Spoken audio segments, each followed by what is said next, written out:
دویم سوال کیږي چې کلم مذاهب سلورو امامان سلورو تاسو یو امام انتخاب ولې وکړو؟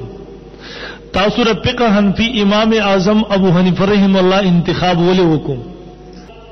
الکه امامان خو سلورو تاسو صرف د امام ابو حنیفه رحم الله انتخاب ولې وکړو؟ خبره پوهیږئ؟ زما خبره ذهن ترازی مشکل خو نه ده، زما خبره پوهیږئ کنه؟ دویم سوال داو تاسو د امام ابو حنیفه رحم الله انتخاب ولې وکړو؟ مونږ وایو دا غي جوابات خو تفصیلا دي، خو حسب مختصر الفاظو کې تاسو ته وایم چې تاسو د شمشتو مسلمانان په غي باندې پوه شئ. مونږ وایو د امام ابو حنیفه رحم الله انتخاب مزکه وکړو. نمبر اول امام ابو حنیفه په سلور امامانو کې امام ابو حنیفه رحم الله تابعی دی. تابعی پیژنئ؟ تابعی هغه چاته ویل کیږي چې د په حالت د ایمان کې د صحابه سره ملاقات کړي، په حالت د ایمان کې د صحابه سره ملاقات کړي، بیا په حالت د ایمان کې د وفات شوی د ته ویل کیږي صحابي. او د دې په واره کې د الله د نبی ارشاد دی. نبی علیہ الصلوۃ والسلام فرمایي ور نشم سګولای هغه مسلمان من رآنی چاچ زولیدم، او ور نشم سګولای هغه څوک چاغي هغه څوک ولیدو چې زیلیدلم. یعنی زما صحابه ور نشم سګولای، زما د صحابه شاګردان تابعین هغه هم ور نشم سګولای. امام ابو حنیفه رحم الله تابعی دی، باقی درې امامانو کې یو امام هم تابعی نشتی. دا تابعیت شرف په سلور واړو امامانو کې چاته ملاو دی؟ جواب راکوي چې چاته ملاو دی؟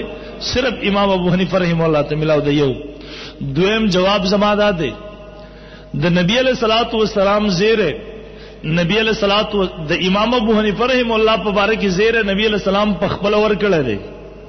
د سورې جمعه اخری آیات نازل شو واخرین منهم لما يلحقوا بهم. صحابه موجود دي، د نبی علیہ السلام خواته سلمان فارسی رضی الله تعالی عنہ د پاریس اوسیدونکو ناشته. صحابه تپوس کې د الله رسول د دې آیات نسوک مراد دي چې رستراتلون کې دي. نبی علیہ السلام د سلمان فارسی رضی الله تعالی عنہ په سر باندې لاس کې خودو. حدیث د مسلم شریف جلد 2 صفحه 312، مسلم شریف دویم جلد صفحه 312 باندې حدیث موجود دی. امام بخاری هم حدیث نقل کړي، مجموع الزوائد کې علامہ حیثمی رحم الله هم حدیث نقل کړي، دغه نور د حدیثو کتابونو مصنفین کې حدیث نقل کړي. نبی علیہ الصلوۃ والسلام د سلمان فارسی په سر باندې لاس کې خودو او وی فرمایل لو کان الایمان، یو روایت کې راځي لو کان الدین، په بل روایت کې راځي لو کان العلم، کچرت دین یا علم یا ایمان عند السریا د سریا ستوري په خوا کې لذهب به رجل من فارس. نبی علیہ السلام او فرمایل د فارسونو د سلمان د خاندان نه یو کس راشي چې هغه ستوري خواته به ورورسیږي حتی يتناوله تر دې چې هغه دین به حاصل کې خکته زمکه ته به راوړي. مونږ دا خبره پوره په ذمہ داری سره کوو. سلور امامان تیر شوی دي. امام مالک رحم الله دا عربی النسل دی، د مور پلار عربی دی. امام شافعی رحم الله عربی النسل دی، د مور پلار عرب دی. امام احمد بن حنبل رحم الله عربی النسل دی، مور پلار عرب دی. سلور امامانو کې صرف او صرف یو امام اعظم ابو حنیفه رحم الله دی چې دا د سلمان فارسی رضی الله تعالی عنہ په خاندان کې دی، د پاریسو نه راغله دی. گویا د حدیث مصداق صرف او صرف امام اعظم ابو حنیفه رحم الله دی.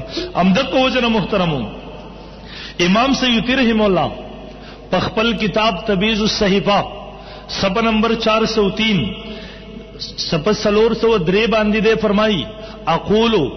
امام سیوطی رحم الله د امام شافعی سے مقلد دی. دی وی زدا خبره کوم بشر صلی الله علیه وسلم نبی علیہ الصلوۃ والسلام زیر ورکړه بال امام ابي حنیفه په امام ابو حنیفه رحم الله په باره کې په دې حدیث کې دغه رنګ محترمو د امام مالک رحم الله مقلد حافظ ابن عبد البر رحم الله په خپل کتاب الخيرات الحسان صفحه 14 باندې فرمایي دی وی هاذا اصل صحیح، د دې حدیث مبارک وی دا صحیح اصل دی. یعتمد علیه اعتماد کول شي په دې باندې فل بشارت بابي حنیفه د امام ابو حنیفه رحم الله په باره کې د زیری په باره کې چې نبی علیہ السلام د امام صاحب رحم الله په باره کې زیر ور کړل دی. دویمه وجه څه شو جی؟ دویمه وجه دا شو چې د نبی امام ابو حنیفه رحم الله زیر په خپل نبی علیہ الصلوۃ والسلام په حدیث کې ورکړل دي، په خبر نبی علیہ الصلوۃ والسلام په حدیثو کې ورغل دي. درېمه وجدارم امام ابو حنیفه رحم الله د ټولو امامانو استاد دی، باقی امامان شاگردان دي. امام صاحب استاد دی، باقی امامان لگتا سو نظر وکي.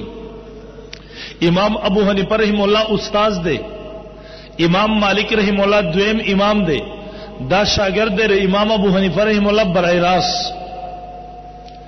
دریم امام دی امام شافعی رحم الله، امام شافعی رحم الله شاگرد دی امام مالک رحم الله، امام مالک رحم الله شاگرد دی امام اعظم ابو حنیفه رحم الله. دویم واسطه امام مالک امام شافعی رحم الله شاگرد دی امام محمد رحم الله او د امام ابو یوسف رحم الله. امام محمد او امام ابو یوسف دواړه شاگردان دي امام ابو حنیفه رحم الله. دریم امام دی امام احمد بن حنبل رحم الله، امام احمد بن حنبل رحم الله شاگرد دی امام شافعی رحم الله، امام شافعی رحم الله شاگرد دی امام مالک، امام شافعی رحم الله شاگرد دی امام محمد او امام ابو یوسف او دا درې واړه شاگردان دي امام ابو حنیفه رحم الله. امام ابو حنیفه رحم الله استاد، باقی امامان شاگردان. څلورم وجدارم زویمه امام ابو حنیفه رحم الله چې کله ناسو د خپل فقه تدوین کو، کله چې امام ابو حنیفه رحم الله مسائل راجمه کول، امام مالک رحم الله یوازې ناسو د خپل فقه تدوین کړی دی، امام شافعی رحم الله یوازې ناسو د خپل فقه تدوین کړی دی، امام احمد بن حنبل رحم الله یوازې ناسو د خپل فقه تدوین کړی دی. یو امام اعظم ابو حنیفه رحم الله دی چې دی یوازې نو ناس د سلويخ شاگردانو د سلويخ مجتهدینو یو بنچ تیار کړو چې په دې کې د قران حافظان همو، دې کې د قران مفسرین همو، دې کې د احادیث حافظان همو. دیو د امام ابو حنیفه رحم الله مجلس کې ناشتي، امام ابو حنیفه رحم الله پاره کې خپل مذهب کلیات را جمع کړي، د خپل مذهب اصول التدوین کړي دي، په یو اصل باندې بحث شروع ده چې کله اتفاق راشي په یو اصل کله دو درې ورځې هم بحث وشي، بیا وای دا ولی کوي. څومره کسان ناشتي سلويخ مجتهدینو بنچ د خطا احتمال شته، د غلطۍ احتمال شته. او محترمو تاسو به چې کم اصول او یا زره یا اتیا زره 70,000 یا 80,000 اصول امام ابو حنیفه رحم الله را جمع کړی دي په دې طریقې سره.